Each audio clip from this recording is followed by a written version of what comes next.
Okay, now the most awaited moment, chief guest address by our beloved Anand and the leader Dr. Tol Thiruma, honorable members of parliament and former chair, Asia Parliamentarian Forum on Dalit Concern. Before that, I invite Dr. Chandrasekhar to introduce Anand.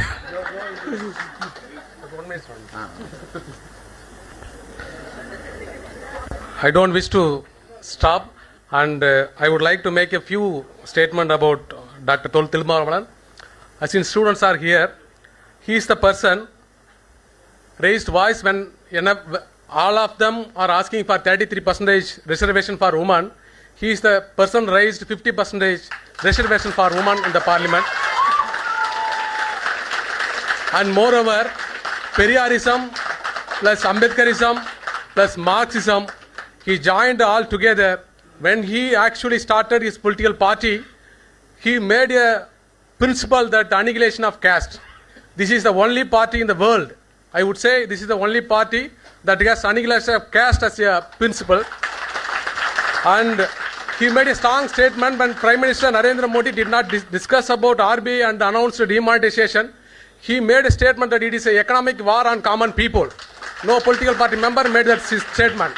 And he also insisted tax-free nation for this country. Moreover, when Dr. Ambedkar asked about state socialism, Dr. Tol Thiruma still insists that the monopolizing of the industries is not bad for the country, for the central government. He raises voices in the parliament. And Ayodhya Pandit rightly said, Tamilians are caste-free persons. He still considers that, he fights that the Tamilians are caste-free persons. And with this introduction, I welcome my leader. Thank you.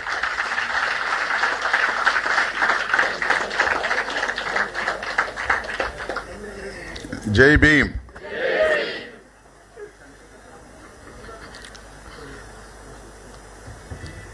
I have my written speech. Before I present this, I would like to share my views in our mother tongue, Tamil.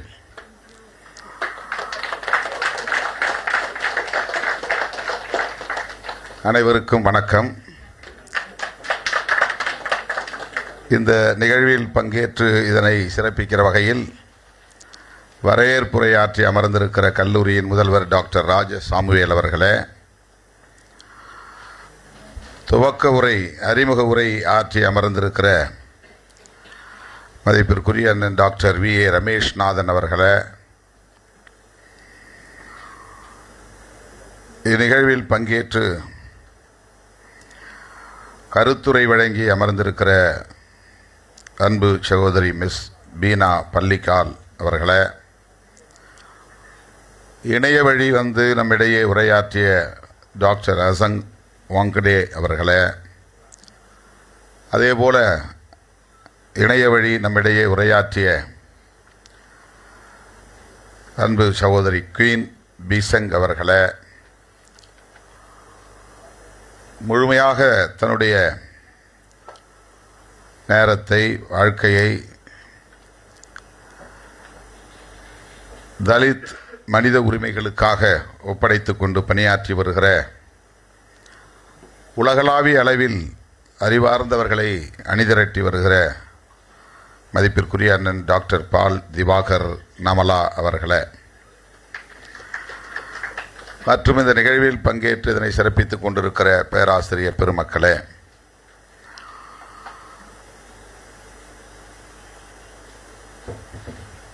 Mister K.A. Matthew அவர்களே, உங்கள் அனைவருக்கும் என்னுடைய பணிவார்ந்த வணக்கத்தை தெரிவித்துக் கொள்கிறேன். இந்த நிகழ்ச்சி 22ஆம் தேதி நடைபெறுவதாக இருந்தது. நான் என்னுடைய உடல்நலம் குறித்து மருத்துவரை அணுகி இயற்கை சிகிச்சை முறையில் இருந்த நிலையில் அந்த நாளில் என்னால் வர இயலாத ஒரு சிக்கல் இருக்கிறது என்று குறிப்பிட்டதும் அண்ணன் ரமேஷ்நாதன் அவர்கள் எல்லோரோடும் பேசி எனக்காக இதை 28ஆம் தேதி இன்றைக்கு தள்ளி வைத்து நடைபெற்று கொண்டிருக்கிறது. அதற்காக முதலில் அனைவருக்கும் என்னுடைய நெஞ்சார்ந்த நன்றியை தெரிவித்துக் கொள்கிறேன்.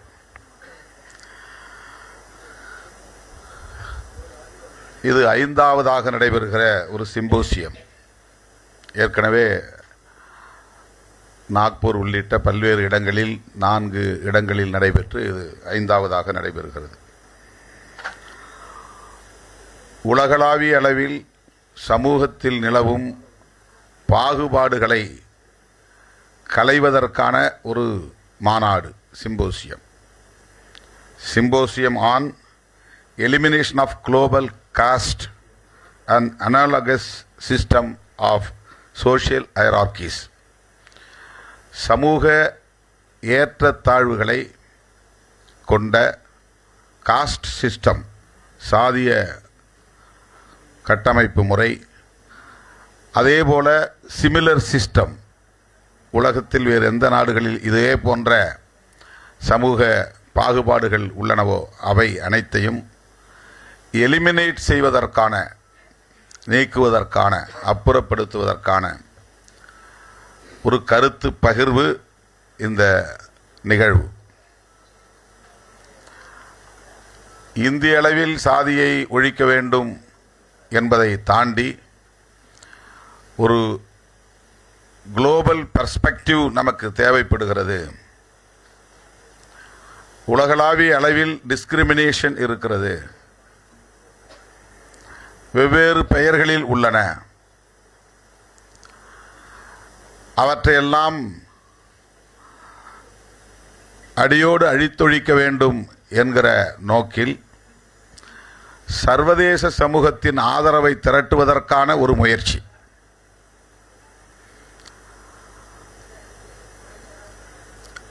ஐநா பேரவையில் இடம்பெற்றுள்ள 200க்கும் மேற்பட்ட நாடுகள் ஒரு பிரச்சனையை சர்வதேச பிரச்சனையாக ஏற்றுக்கொள்ளுகிற போது அந்த பேரவையில் அங்கம் வகிக்கக்கூடிய நாடுகள் அனைத்தும் அதற்கு உடன்பட்டு அதற்கான ஒப்பந்தத்தில் கையெழுத்திட்டு அதன் அடிப்படையில் அவரவர் நாடுகளில் அந்த பிரச்சனைக்கு தீர்வு காண வேண்டும் என்பது ஒரு நடைமுறையாக இருந்து வருகிறது.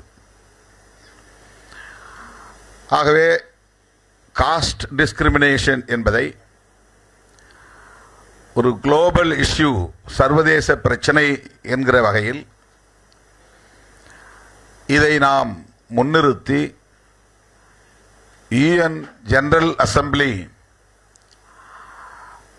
அது மட்டுமில்லாமல் UN ஹியூமன் ரைட்ஸ் கவுன்சில் போன்ற அவைகளில் விவாதிக்க செய்து இதற்கு ஒரு சர்வதேச ஒப்புதலை பெற வேண்டும் என்கிற முயற்சி தான் இத்தகைய நிகழ்வுகளுக்கான முயற்சி. நாம் இதை புரிந்து கொள்ள வேண்டும் என்பதற்காக இந்த விளக்கத்தை நம்முடைய மொழியிலேயே நான் பகிர்ந்து கொள்ளுகிறேன். It's very easy to clarify what is the main motto of this symposium. We have to make a common opinion or consensus across the world about caste discrimination. ஏனென்றால் அது எத்னிக் இஷ்யூவாக இருந்தாலும் சரி, ரேஷியல் டிஸ்கிரிமினேஷனாக இருந்தாலும் சரி, ஜெண்டர் டிஸ்கிரிமினேஷனாக இருந்தாலும் சரி, religious paste communal டிஸ்கிரிமினேஷனாக இருந்தாலும் சரி, இவற்றையெல்லாம் இப்போது ஒரு ரீஜனல் இஷ்யூவாக, ஒரு பிராந்திய பிரச்சனையாக மட்டுமே சுருக்கி பார்த்துவிட முடியாது. அந்த அடிப்படையில் அதற்கான தீர்வையும் தேடிவிட முடியாது. It's highly impossible to find a solution for these kind of issues. Disparities என்பது வேறு, discrimination என்பது வேறு. வேறுபாடு என்பது வேறு, பாகுபாடு என்பது வேறு. எல்லா நாட்டிலையும் வேறுபாடு இருக்கத்தான் செய்கிறது. ஏற்றத்தாழ்வு என்பது வேறு, உயர்வு தாழ்வு என்பது வேறு. மேடு பள்ளம் அப்படிங்கிறது ஏற்றத்தாழ்வு, நெட்டை குட்டை என்பது ஏற்றத்தாழ்வு. அது வேறுபாடு, இது தவிர்க்க முடியாது. It is nature. Black and white என்பது நேச்சர், இதை நீங்கள் மாற்ற முடியாது. சுருட்ட முடி கோரை முடி தலைமுடியில் இருக்கும், இது நேச்சர், இதை மாற்ற முடியாது. It's nature. பட் உயர்வு தாழ்வு என்பது சோஷியல் ஹைரார்கிஸ், சமூகத்தில் நிலவுகிற உயர்வு தாழ்வு நாமே உருவாக்கி கொண்டது. இது கற்பிதம், இது இயற்கையாக உருவானதல்ல. ஆண் பெண் என்பது இயற்கையாக உருவானது. ஆணாக பிறப்பதும் பெண்ணாக பிறப்பதும் இயற்கை, இதை யாரும் தீர்மானிக்க முடியாது. ஆனால் ஆண் உயர்ந்தவன் பெண் தாழ்ந்தவள் என்பது கற்பிதம், இது இயற்கை அல்ல, இது கல்ச்சர். இட்ஸ் நாட் நேச்சர், இது கல்ச்சர், இது வளர்த்தெடுக்கப்பட்டது. கல்ச்சர் என்பது நாமே உருவாக்கி வளர்த்து கொண்டது, நாமே உருவாக்கி கொள்வது, நாமே வளர்த்தெடுப்பது, நாம் நம்புகிற கருத்தின் அடிப்படையில் ஒன்றை வளர்த்தெடுப்பது. ஆக பிறப்பின் அடிப்படையில் உயர்வு தாழ்வை கற்பித்து சமூகத்தில் டிஸ்கிரிமினேட்டரி சொசைட்டி என்பது உருவாக்கப்பட்டிருக்கிறது. based on work and dissent. The World Conference Against Racism என்கிற ஒரு மாநாடு டர்பனிலே நடைபெற்றது. நாங்கள் எல்லோரும் போயிருந்தோம். அப்போ இருந்து இவங்களோட நான் தொடர்ந்து டிராவல் பண்ணுறேன். அது எனக்கு ஒரு பெரிய நல்வாய்ப்பாக நான் கருதுகிறேன், மகிழ்ச்சியாக கருதுகிறேன், பெருமையாகவும் கருதுகிறேன். இவங்க அந்த பிரச்சனையிலிருந்து வழுவுறதே இல்லை, நடுவறதே இல்லை. தொடர்ந்து அதில் ஃபோக்கஸ்டாக they are walking relentlessly towards their goal. அது சம்பந்தமான ஒரு கருத்து பரப்பல் நடவடிக்கையை தொடர்ந்து மேற்கொண்டு வருகிறார்கள். அதனால தான் இவங்களோட சேர்ந்து நான் அமெரிக்கா போகிற வாய்ப்பு, நேபாளுக்கு போகிற வாய்ப்பு, ஏசியா பார்லிமெண்டேரியன்ஸ் ஃபோரம் ஒன்று உருவாக்கி அதில் எனக்கு வைஸ் சேர்மன் போஸ்ட்லாம் கொடுத்தாங்க. Chairman convener. நிறைய இதன் மூலம் நான் கற்றுக்கொள்ளக்கூடிய வாய்ப்பு எனக்கு கிடைத்தது. இப்போ ரோமாங்கிற பேரில் ஒரு அம்மா பேசினாங்க. ரோமாங்கிறது ஒரு கம்யூனிட்டி, அங்கே டிஸ்கிரிமினேஷன் இருக்கு. அதே மாதிரி புராக்குமின் ஜப்பானில் ஒரு கம்யூனிட்டி, அங்கே டிஸ்கிரிமினேஷன் இருக்கு. ரோமா என்பது யூரோப்பில், Haratin and Osu communities in Africa. ஆப்பிரிக்காவில் இந்த மாதிரியான பெயரில் சமூகம் இருக்கு, அவங்களுக்கு அந்த டிஸ்கிரிமினேஷன் இருக்கு. புராக்குமின் இன் ஜப்பான், ஜப்பானில் புராக்குமின்கிற பேரில் ஒரு கம்யூனிட்டி இருக்கு, அவங்களுக்கு டிஸ்கிரிமினேஷன் இருக்கு. Quilombola communities in Latin America, Latin அமெரிக்க நாடுகளில் இந்த மாதிரியான பெயரில் ஒரு சமூகம் இருக்கிறது. இந்தியாவில் ஆயிரக்கணக்கான சமூகங்கள் கம்யூனிட்டியா இல்லை, காஸ்டா இருக்கு. ஒரு கம்யூனிட்டிக்குள்ள பல social group, fragmentation of society in the name of caste, நிறைய ஃப்ராக்மெண்டேஷன் இருக்கு. தமிழ் கம்யூனிட்டி அப்படிங்கிறது ஒன்றா இல்லை, ஹிந்து கம்யூனிட்டி அப்படிங்கிறது ஒரு சிங்கிள் ஐடென்டிட்டியோட கிடையாது. பல்வேறு சாதிகளாக இங்கே ஃப்ராக்மெண்ட் ஆகி கிடக்கு, சிதறி கிடக்கு, உடைந்து கிடக்கிறது, சின்ன சின்ன குரூப்பாக இருக்குது. இப்போ இந்த மாதிரியான சமூகங்களுக்கு பிறப்பின் அடிப்படையிலும் தொழிலின் அடிப்படையிலும் ஒர்க் அண்ட் டிசென்ட், அவங்க செய்யக்கூடிய வேலை தொழில் அதன் அடிப்படையிலும், அவர்கள் எந்த ஜீன் வழியை சார்ந்தவர்கள், என்ன ஜெனட்டிக் அப்படிங்கிற அடிப்படையிலும், பிறப்பின் அடிப்படையிலும் இந்த டிஸ்கிரிமினேஷன் இருக்கிறது. ஆகவே இது தொடர்பான ஒரு உலகளாவிய பொது கருத்து உருவாக்கப்பட வேண்டிய தேவை இருக்கிறது. இது கலைந்தெறியப்பட வேண்டும் என்கிற பொது கருத்து. அம்பேத்கரை படித்தவர்கள், பெரியாரை படித்தவர்கள், மார்க்ஸை படித்தவர்கள் சாதி ஒழிக்கப்பட வேண்டும் என்கிற நிலைப்பாட்டில் இருக்கிறோம். மற்றவங்களுக்கு cost is not a matter, not a matter. அது ஒரு மேட்டரே கிடையாது. அது யாருமே டிஸ்கஸ் பண்ணுறதே கிடையாது. அதை சாதி பெருமை பேசுகிறாங்க. இதில் என்ன, சாதியை ஏன் ஒழிக்கணும்னு நினைக்கிறாங்க.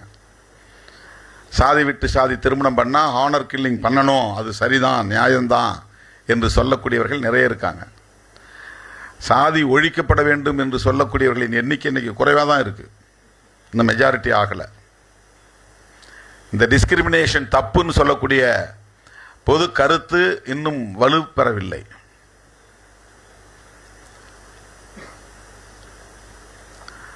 ஆகவே உலகளாவிய அளவில் ஒரு பொது கருத்தை உருவாக்க வேண்டும் என்கிற அடிப்படையில் தான் மேடையில் அமர்ந்திருக்கிற தலைவர்கள், அறிவார்ந்த பெரியவர்கள் இந்த முயற்சியில் தொடர்ந்து சோர்வின்றி பணியாற்றிக் கொண்டே இருக்கிறார்கள். அவர்களோடு சேர்ந்து பயணிப்பதில் நான் பெரிதும் மகிழ்ச்சி அடைகிறேன். இதில் என்ன, ஆண் பிறந்த சாதி, அந்த சாதி நலன் மட்டும் போதும் அப்படின்னு நான் நினைச்சேன்னா, எனக்கு என்னுடைய சாதி அடையாளம் மட்டுமே போதும் அப்படின்னு அதை மட்டும் நான் அழுத்தி பேசுவேன். எனக்கு இந்தியாவில் உள்ள இப்படி பாகுபாடுகளுக்கு ஆளாகக்கூடிய அனைவரின் நலன்களும் முக்கியம் அப்படின்னு நினைக்கும்போது, ஒட்டுமொத்தமாக சாதியை ஒழிக்க வேண்டும் என்று நான் நினைக்கும்போது எனக்கு ஒரு பொது சொல் தேவைப்படுகிறது. I need a common term to address the issues across the country. எனக்கு தேசிய அளவில் ஒரு பொது சொல் தேவைப்படுது. நான் மொத்தத்தில் எல்லாரையும் பறையர்னு சொல்லிட முடியாது, அல்லது எல்லாரையும் நான் அருந்ததியர்னு சொல்லிட முடியாது. ஏன்னா வெவ்வேறு பெயர்களில் ஒவ்வொரு மாநிலத்திலும் ஷெட்யூல் காஸ்ட் மக்கள் அழைக்கப்படுகிறார்கள். இப்போ இவங்களை எல்லாத்தையும் நான் ஒரே சொல்ல அழைக்கணும். அது சர்வதேச அளவிலும் புரிந்து கொள்ளக்கூடிய ஒன்றாகவும் இருக்கணும். அப்படி பயன்படுத்தப்படக்கூடிய ஒரு சொல் தான் தலித் என்கிற சொல். தலித் என்பது ஒரு சாதியின் பெயர் அல்ல. அதுக்கு புரோக்கன் பீப்புள் அப்படின்னு தான் மீனிங் சொல்றாங்க. நொறுக்கப்பட்ட மக்கள். ஒரு ஷேப்ல கிடையாது, ஒரு ஐடென்டிட்டியோட இல்லை, ஒரு கம்ப்ளீட்னஸ் கிடையாது. அவன் தமிழனா இருக்கிறானா இல்லை, வேற சாதிகளா இருக்கிறான். அவன் இந்துவா இருக்கிறானா ஹிந்துங்கிற ஒரு சிங்கிள் ஐடென்டிட்டி கிடையாது. அவன் வெவ்வேறு சாதிகளா இருக்கிறான். அப்ப நொறுக்கப்பட்டவனா கிடக்கிறான், சிதறி கிடக்கிறான்,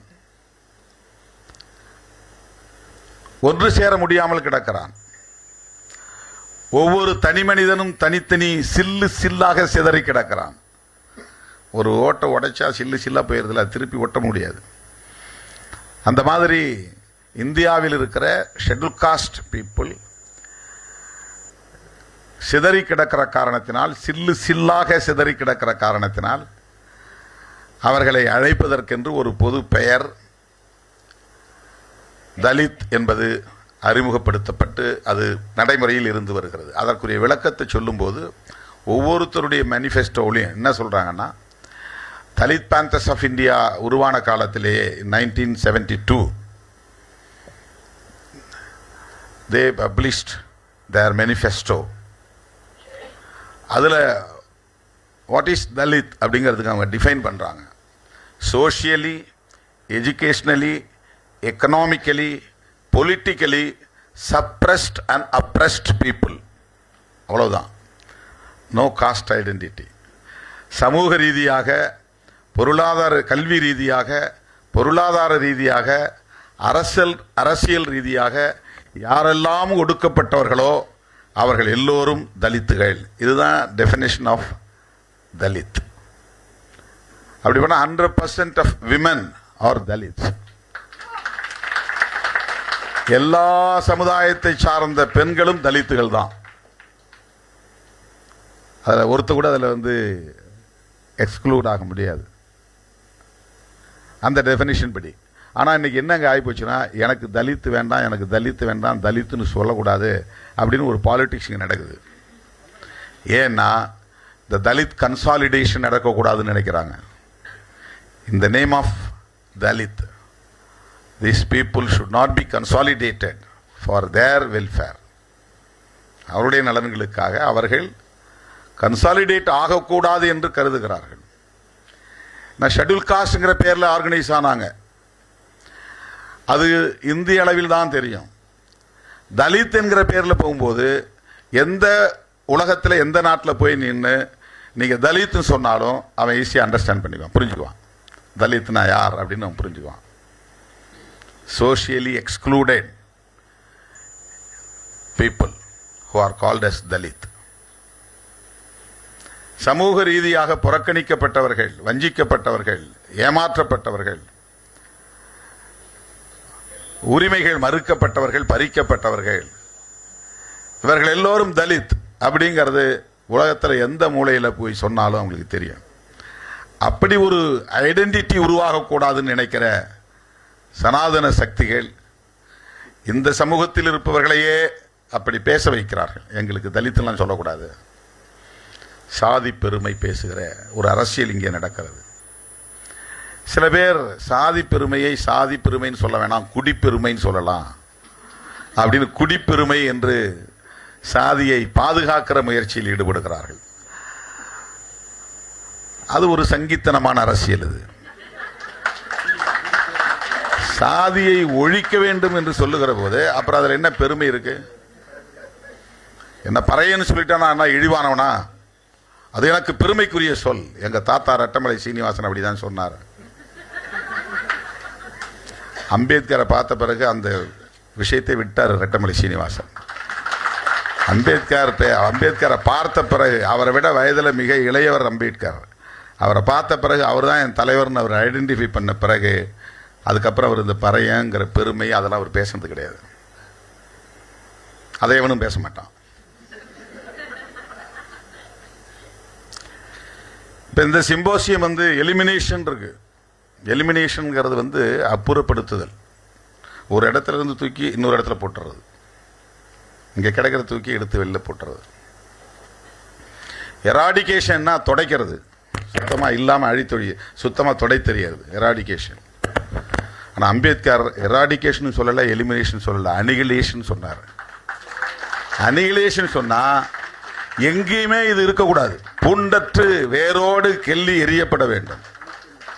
என் நிலத்தில் இருக்கிற புல்லை பிடுங்கி இன்னொரு இடத்துல போட்டோன்னா அங்கே போய் முளைச்சுங்க. அது எந்த நிலத்திலையும் அந்த புல் பூண்டே இருக்கக்கூடாது, எந்த காலத்திலையும் அது மீண்டும் முளைக்கக்கூடாது, அந்த வேரே இருக்கக்கூடாது. வேரோடும் வேரடி மண்ணோடும் கெல்லி எரிய வேண்டும் அப்படின்னு சொல்கிறோம் இல்லையா, அதுதான் அனிகிலேஷன். அதுதான் அனிகிலேஷன். Annihilation of caste. அவர் எலிமினேஷன் ஆஃப் காஸ்ட்னு சொல்லலை, எராடிகேஷன் ஆஃப் காஸ்ட்னு சொல்லலை, அனிகிலேஷன் ஆஃப் காஸ்ட்னு சொன்னார். அந்த வார்த்தைக்கு ரொம்ப வலு அதிகம், ஆழமான ஒன்று. அது உலகத்தில் எந்த மூலையிலும் சாதி இருக்கக்கூடாது. என் ஸ்டேட்டில் மட்டும் நான் சாதியை ஒழிப்பேன்னு நினைக்கக்கூடாது, எங்கள் தேசத்தில் மட்டும் இந்தியாவில் சாதியை ஒழிப்புன்னு நினைக்கக்கூடாது. சவுத் ஏஷியா முழுக்க காஸ்ட் இருக்குது. இந்தியாவில் இருக்குது, பாகிஸ்தானில் இருக்குது, பங்களாதேஷில் இருக்குது, பக்கத்தில் இருக்கிற இலங்கையில் இருக்குது, நேபாளில் இருக்குது, மியான்மரில் இருக்குது. இந்துக்கள் எங்கெல்லாம் போய் அங்கெல்லாம் உருவாங்க. இருந்தாலும் சரி, அல்லது அவன் எந்த மொழியில் போயிருந்தாலும் சரி, அவன் என்ன எத்தனை குரூப்பாக இருந்தாலும், அவன் ஹிந்துவாக இருந்தான்னா எந்த மூலையில் போயிருந்தாலும் அங்கே சாதி வேறுபிடிக்கிறது. அங்கே சாதி வேறுபிடிக்கிறது. சாதி இல்லாத தேசத்திலும் சாதி முளைக்கிறது.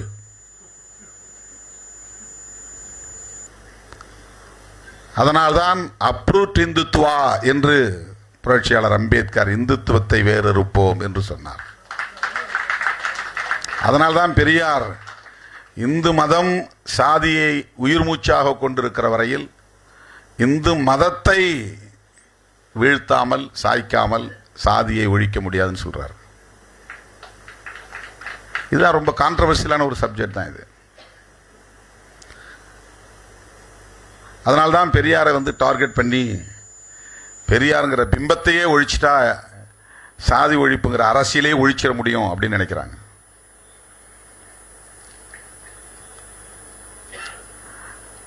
ஆகவே இளம் தலைமுறையினர், குறிப்பாக மாணவ செல்வங்கள், இந்த விஷன், இந்த பார்வை கொண்ட ஒரு தலைமுறையாக வளர வேண்டும்.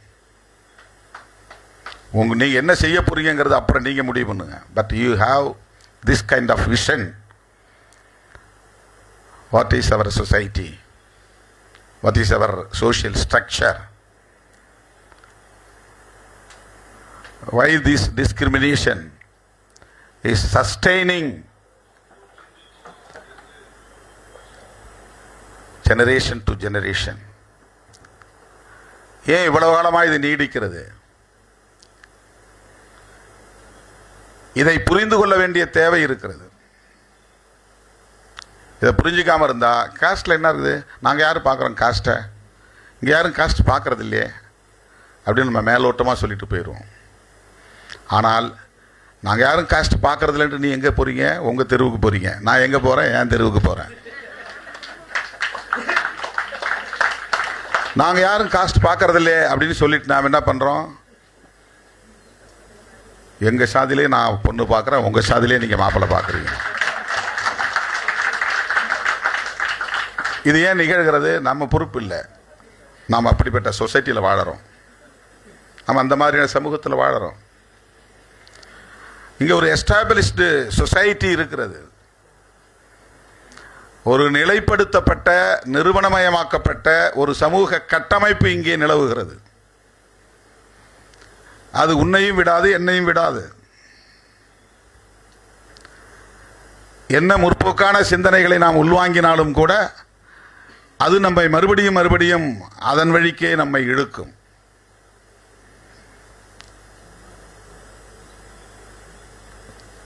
எனவே நமக்கு ஒரு விஷன் தேவைப்படுகிறது. அதற்குத்தான் இத்தகைய சிம்போசியம். நமக்கு ஒரு பார்வை, அது ரேடிக்கலாக இருக்கணும், முற்போக்கானதாக இருக்கணும், ரெவல்யூஷனரியாக இருக்கணும், புரட்சிகரமாக இருக்கணும், டெமோக்ராட்டிக்காக இருக்கணும், ஜனநாயக பார்வை கொண்டதாக இருக்கணும். அதற்கு நாம் முன்வைக்கக்கூடிய பல உத்திகளுள் ஒன்று, இதை எப்படி நாம் சர்வதேசமயப்படுத்துறது அப்படிங்கும்போது ஹியூமன் ரைட்ஸ் அப்படிங்கிற அடிப்படையில் தான் இதை நம்ம டிஸ்கஷன் கொண்டு போகிறோம். மனித உரிமைகள் அப்படிங்கிற அடிப்படையில் தான் இது ஒரு இனிஷியேட். ஏன்னா மனித உரிமைன்னா உலகம் முழுக்க ஒரே நேரத்தில் ரைட், மனித உரிமைன்னா அவனுடைய அட்டென்ஷன் நம்ம பக்கம் வருது. ஹியூமன் ரைட்ஸ் அப்படின்னா இது தொடர்பான விழிப்புணர்வு பெற்ற அத்தனை பேரும் இதன் பக்கம் திரும்பி பார்க்கிற ஒரு நிலை உடனே உருவாகும். இப்போ இதில் ஸ்பெசிஃபிக்காக தலித் ஹியூமன் ரைட்ஸ் அப்படின்னு நம்ம சொல்ல வேண்டியிருக்கு. ரொம்ப ஷேலோவாக ஹியூமன் ரைட்ஸ் சொல்கிறது வேற, ரொம்ப ஸ்பெசிஃபிக்காக தலித் ஹியூமன் ரைட்ஸ்னு சொல்ல வேண்டிய தேவை இருக்கிறது. அப்போ தான் அவன் கவனத்தை இன்னும் கொஞ்சம் இந்த காஸ்ட் பக்கம், நம்ம தலித்துன்னு சொல்லும்போது என்ன ஹியூமன் ரைட்ஸ்னால் ஜென்ரல் தானே, பொதுவானது தானே, அப்புறம் என்ன அதில் தலித் ஹியூமன் ரைட்ஸ்? சாதாரணமாக எல்லா மனிதர்களுக்கும் கிடைக்கிற மனித உரிமைகள் மனிதர்கள் என்கிற முறையில் இவர்களுக்கு கிடைப்பதில்லை. தலித்துகள் என்பதனால் அது மறுக்கப்படுகிறது.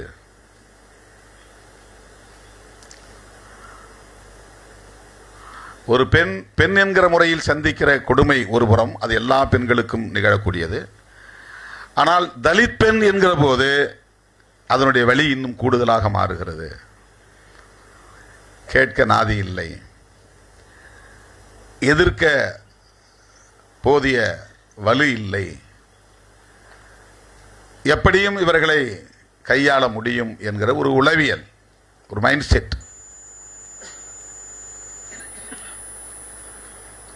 என்றைக்காவது அக்ரஹாரத்துக்குள்ளே புகுந்து சாதி அடிப்படையில் ஒரு கூட்டு பாலியல் நடந்தது அப்படிங்கிற சான்று உண்டா? இப்போ அவங்களுக்கு எப்படி இந்த சேஃப்டி அண்ட் செக்யூரிட்டி வந்துச்சு? ஒரு ஊரில் 2 குடும்பம் 3 குடும்பம் இருப்பாங்க. அவங்க வீட்டை என்றைக்காவது யாராவது கொளுத்தி நம்ம பார்த்துருக்குறோமா? அந்த வீட்டில் தீ வச்சுட்டாங்க, அவங்கள கொளுத்திட்டாங்க, அவங்க சொத்துக்களை சூறையாடிட்டாங்க, சொத்துக்களை அடித்து உடைத்து நாசப்படுத்தி விட்டார்கள். இல்லை, ரொம்ப சேஃப்டியாக அவங்களால இருக்க முடியும். இந்தியா முழுக்க அவங்க 2 குடும்பம் 3 குடும்பம் இருந்தாலும் அவங்களுக்கு ஒரு சேஃப்டி இருக்கு. ஆனால் 400 குடும்பம் 500 குடும்பம் இருந்தாலும் 1000 குடும்பம் இருந்தாலும் உள்ள புகுந்து சொத்துக்களை எல்லாம் சூறையாடி வெட்டி காயப்படுத்தி ஆடு மாடுகளை வெட்டி கொலை செய்யக்கூடிய அளவுக்கு, பெண்களை பாலியல் கூட்டு வன்புணர்வு செய்யக்கூடிய அளவுக்கு ஒரு தொடர் கதையாக இது தலைமுறை தலைமுறையாக நீடிக்கிறது. ஏன் இது நிகழ்கிறது? இது தலித் என்பதனாலேயே. ஒருத்தன் தப்பு பண்ணியிருப்பான், ஒருத்தர் 2 பேர் 2 இளைஞர்கள் எங்கே ஒரு பஸ் ஸ்டாண்ட்லேயே ஒரு டீ கடையிலேயே சண்டை நடந்திருக்கும். பஸ்ஸில் வரும்போது ஏதோ தப்பு தாண்டா, ஒருத்தன் காலை மிதிச்சிட்டான்னு சொன்னான். அவங்க மிதிச்சது கூட உண்மையாக கூட இருக்கட்டும், காலை மிதிச்சிட்டான். அவனை அடிக்கலாம், அவனை பிடிச்சிட்டு போய் போலீஸ் ஸ்டேஷனில் கொடுக்கலாம், அவன் மேலே நடவடிக்கை எடுங்கன்னு சொல்லலாம். அவனுக்காக அவனை மட்டுமின்றி அவன் சார்ந்த ஊரையே தீ வைக்கிற கொடுமை, அவன் சார்ந்த உறவினர்களையே வன்கொடுமைக்கு உள்ளாக்குவது, 100 பேர் நிற்கிற இடத்தில் பெண்களை, கயர்லாஞ்சி என்கிற இடத்துல தாயையும் மகளையும் 100 பேர் சூழ்ந்திருக்கிற இடத்திலேயே கூட்டு பாலியல் வன்புணர்வு செய்தார்கள். கொடூரமாக சித்திரவதை செய்து படுகொலை செய்து துங்கபத்ரா நதியிலே தூக்கி வீசி எறிந்தார்கள். ஹத்ராஸ்லே உத்தரப்பிரதேசத்தில் ஒரு இளம் பெண் எவ்வளவு கொடூரமாக கூட்டு பாலியல் வன்புணர்வுக்கு ஆளாக்கப்பட்டாள் என்பதை நாம் பார்க்கிறோம். இப்போ தலித் என்பதனாலே, பெண் என்பதனால் ஏற்படுகிற கொடுமை, தலித் என்பதனால் மேலும் கூடுதலாக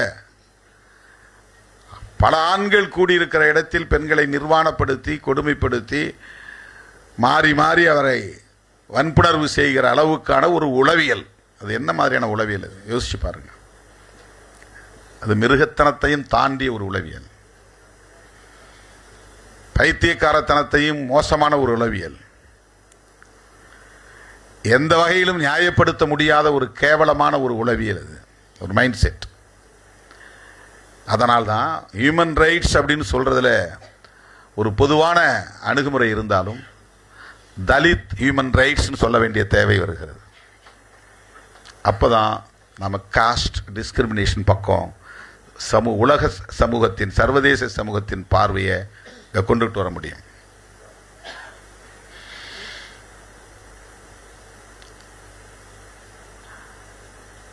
டிஸ்கிரிமினேஷன் என்பதுதான் நம்முடைய எதிரி. தனிநபர்கள் இல்லை, ஒரு குறிப்பிட்ட சாதி இல்லை. டிஸ்கிரிமினேஷன் என்பதுதான். ஏன் சாதி ஒழியணுங்கிறோம்? டிஸ்கிரிமினேஷன். ஏன் ஆணவ கொலையை எதிர்க்கிறோம்? டிஸ்கிரிமினேஷன். அது வெறும் கிரைம் மட்டும் அல்ல, அது வெறும் அட்ராசிட்டி மட்டும் அல்ல. அது தனிப்பட்ட முறையில் வெறும் வன்கொடுமை அப்படிங்கிறது மட்டும் இல்லை. அதுக்கு பின்னால் ஒரு பெரிய சோஷியல் பேக்ரவுண்ட் இருக்கிறது, ஒரு மைண்ட் செட் இருக்கிறது. அதற்கு பின்னால் இன்னும் போனால் அதற்கு பின்னால் ஒரு தத்துவம் இருக்கிறது, அல்லது ஒரு கொள்கை இருக்கிறது, அல்லது ஒரு கோட்பாடு இருக்கிறது, ஒரு டாக்டரின் இருக்கிறது. அதைத்தான் பெரியாரும் அம்பேத்கரும் அடையாளப்படுத்தினார்கள், சனாதனம் என்று அடையாளப்படுத்தினார்கள். அவர்கள் காலத்தில் அது பார்ப்பனியம் என்று அறியப்பட்டது.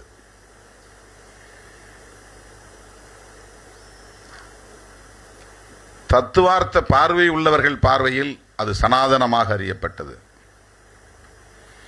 இப்போ ஒரு ஹண்ட்ரட்ஸ் ஆஃப் இயர்ஸ், பல 100 ஆண்டுகளாக ஒரு முயற்சி நடக்கிறது, எக்ஸ்க்ளூஷன் ஆஃப் பிராமின்ஸ் அப்படிங்கிற ஒரு முயற்சி. ஏன்னா சனாதனம் exclusion of Dalits and Adivasis அப்படின்னு பண்ணி வச்சிருக்காங்க. எக்ஸ்க்ளூட் பண்ணிட்டாங்க. எல்லா சாதியும் ஒரு தெருவில் இருக்கும், இந்த ஒரு சாதி மட்டும் தனியாக இருக்கும். இதற்கு நேர் எதிராக புத்தர் காலத்தில் இருந்து பிராமணர்களை தனிமைப்படுத்துவது அப்படிங்கிற ஒரு பெரிய முயற்சி நடந்தது. அது நிகழக்கூடாது என்பதற்காகத்தான் அவர்கள் ஹிந்து என்கிற அரசியலை கையில் எடுக்கிறார்கள். நீயும் இந்து நானும் இந்து என்றால் அவர்களை தனிமைப்படுத்த முடியாது. இது ஒரு பெரிய இன்டலெக்சுவல் ஸ்ட்ராட்டஜி. இது இந்துன்னு சொல்லிட்டா நாயுடுவும் இந்து, ரெட்டியாரும் இந்து, செட்டியாரும் இந்து, பிராமணரும் இந்து. அப்போ அவர் மைனாரிட்டின்னு சொல்ல முடியாது, தனிமைப்படுத்த முடியாது.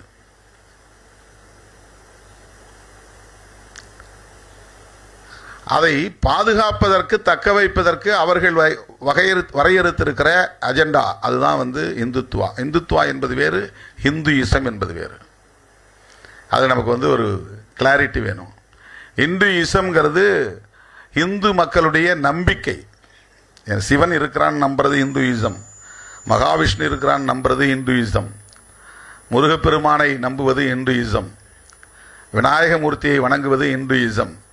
அந்த கடவுள் மேலே வச்சிருக்கிற நம்பிக்கைங்கிறது இந்துயிசம். ஆனால் ஆர்எஸ்எஸும் பிஜேபியும் முன்வைத்திருக்கிற கொள்கை ஹிந்துத்துவா. அது என்னன்னா ஹிந்து கன்சாலிடேஷன், ஹிந்து மெஜாரிட்டேரியனிசம், பெரும்பான்மைவாதம். இந்த தேசத்திற்கு இந்து ராஷ்டிரா என்று பெயர் சூட்டுவது அதுதான் இந்துத்துவா. இதையெல்லாம் சாதிப்பதற்கு முஸ்லீம் மேலையும் கிறிஸ்தவர்கள் மேலையும் வெறுப்பு அரசியலை பரப்புவது இது இந்துத்துவா. இந்த வெறுப்பு அரசியலை இன்னும் தீவிரப்படுத்துவதற்கு மசூதிகளை இடிப்பது, அதெல்லாம் ஸ்ட்ராட்டஜி. மசூதிகளை இடிப்பதெல்லாம் one of the strategy to develop their hatred politics against Muslims and Christians. Why? Because they are converting Hindu people to Christianity and Islam purposefully.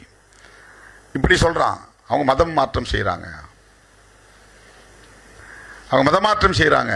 அப்போ வெறுப்பு, அந்த வெறுப்பு மூலம்தான் இந்து கன்சாலிடேஷன் நிகழும். இந்து கன்சாலிடேஷன் நிகழ்ந்தா இந்து மெஜாரிட்டேரியனிசம் இங்கே எஸ்டாப்ளிஷ் ஆகும்.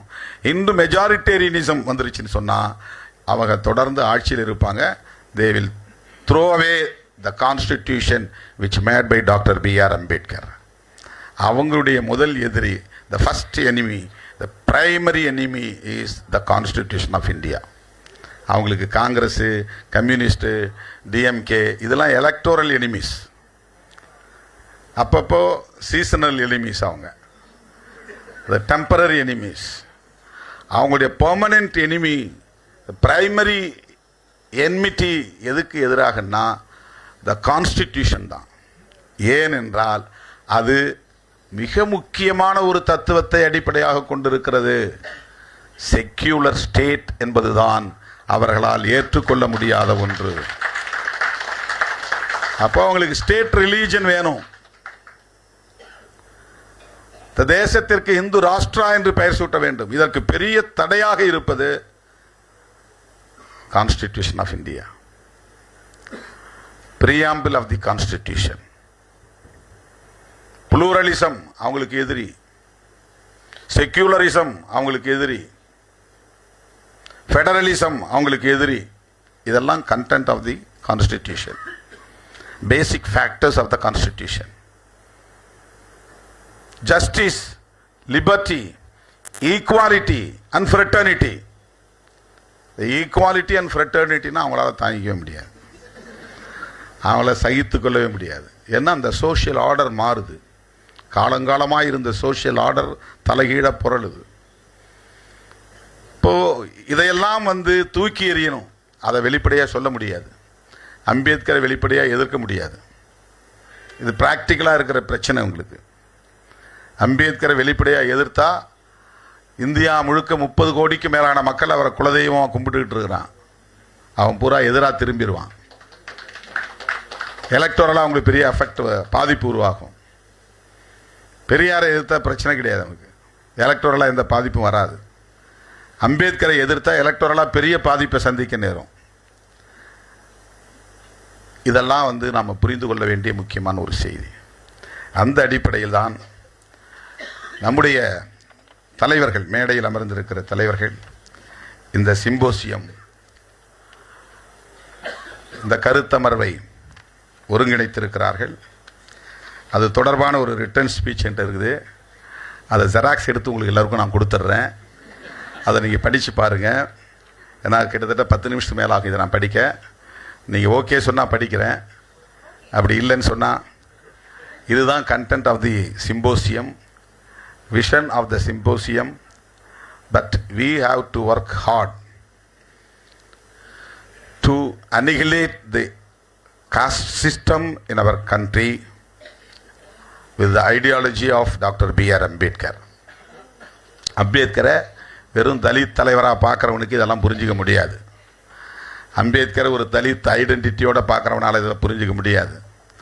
அம்பேத்கர் ஒரு புதிய இந்தியாவை படைப்பதற்கு தன்னை ஒப்படைத்து கொண்ட ஒரு மாமனிதர், ஒரு மகத்தான கருத்தியலாளர்.